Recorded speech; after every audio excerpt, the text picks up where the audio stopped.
In a world where everyone is afraid to say the hard things, I'm going to take this topic on in full and share with you some of the hardest truths that I've come to learn about selling some of my figures and the truth about the secondary market. Strap in, everyone. This is going to be a rough one.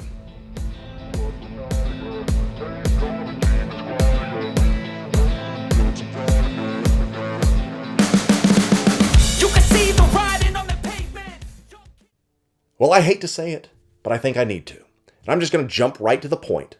If you have figures that you are wanting to sell, you are in for a world of hurt and a rude awakening if you're hoping to get money back for them.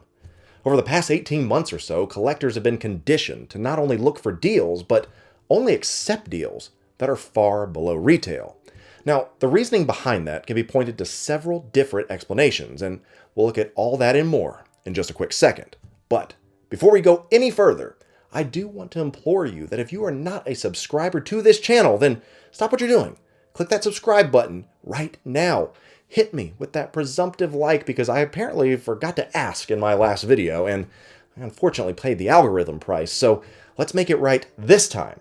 I'd be very grateful if you did. Now, going back to our topic of hard truths, quickly looking at the reasons for collectors being a little more cautious with their spending.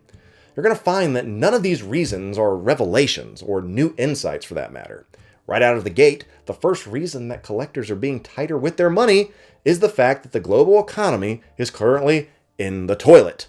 When it comes down to whether or not you want to have dinner with your family or purchase a collectible, I think that kind of speaks for itself, or at least I hope. I've said it before, but these are luxury items. These are not things that you have to have. So when it comes down to weighing the cost of things that you need versus the things that you would like to have, you're naturally going to do the smart thing, at least I hope, and divert your funds into something that you need. You don't have to be an economics professor to make sense of that. But more so than collectors having less money at this point in time, collectors have also had the advantage of too much supply and not enough demand. The whole reason that a figure or collectible goes up in value is because of that simple principle: supply and demand. If more people want an item than that is actually available, the value of that item goes up. On the flip side, if there is more product than people need and or want, then that comes down to free up inventory within retail stores and in y'all's houses. It's hard to make a pitch for selling a figure at retail out of your collection when brand new figures are being discounted 25, 35% off at certain distributors.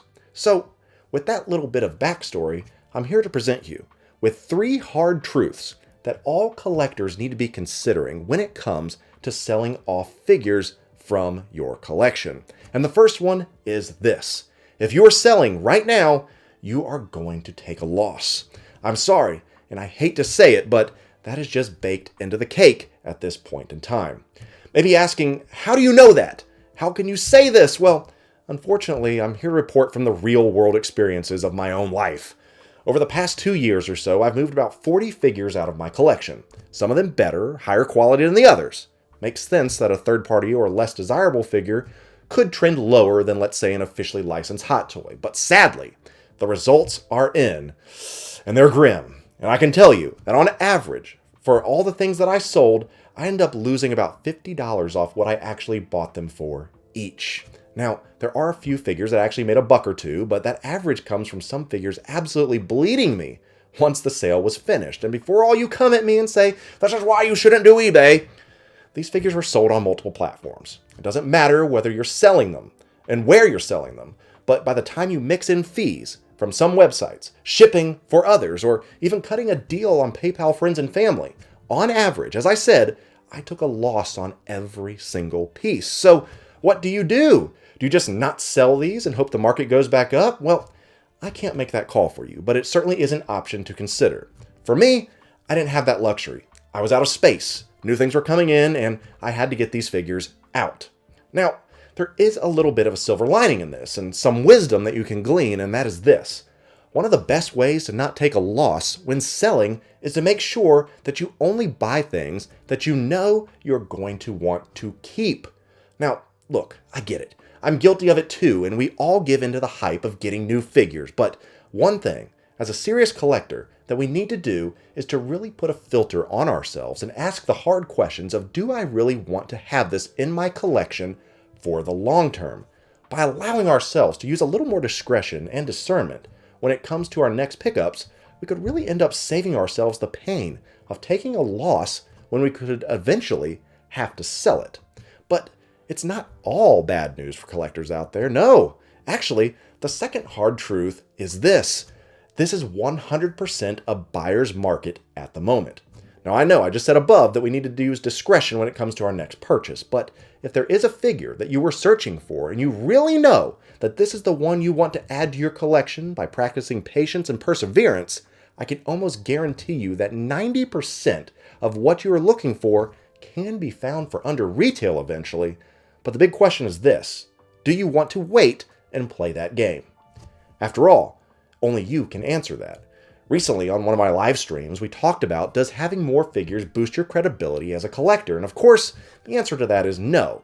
In fact, I went on the record and said at times having a smaller collection shows more discipline and implies financial responsibility than those with massive collections. So perhaps the real collector out there are those that are using their head, not giving into FOMO, and hitting some home runs when it comes to this buyer's market. Who knows? Maybe some of you watching right now took advantage of some of the figures that I put up for sale over these past couple years and scored big. And if that be the case, to you, I tip my hat. But finally, the last hard truth for us today is this. If I had $1 for every time someone asked me what was the better investment when it comes to this figure or that figure, I would have a lot more pre-orders, because the fact of the matter is this: collecting figures, collecting anything for that matter, should never be considered as an investment.